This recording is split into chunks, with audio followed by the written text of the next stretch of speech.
میتونه 48 سالت باشه اما پوست و موی فوق‌العاده‌ای داشته باشی بدون اینکه بوتاکس کرده باشی و یا کارهای تهاجمی و مزوتراپی و یا هر کار دیگه برای موهات. درود عشق، زهره هستم، 48 ساله.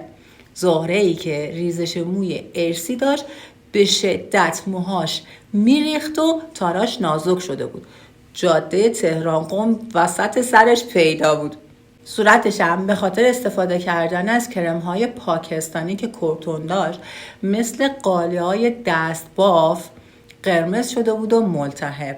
تصمیم گرفتم یه کانال بزنم و تمام تجربیاتم رو با تو به اشتراک بذارم. تویی که دکترها ناامیدت کردن، گفتن ریزش موت هورمونی هستش و هیچ راه درمانی نداره و باید کارهای تهاجمی بکنیم.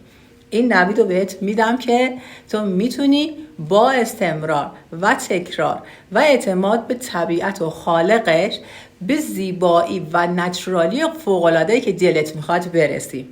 فقط باید گام به گام کارهایی که بهت میگم رو انجام بدی.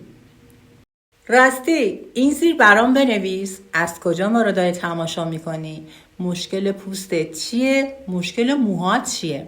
منم صادقانه تمام تجربیاتم رو که به نتیجه دلخواهم رسیده با تو عزیز دلم به اشتراک میذارم. مراقب خودت باش چون من عاشقتم.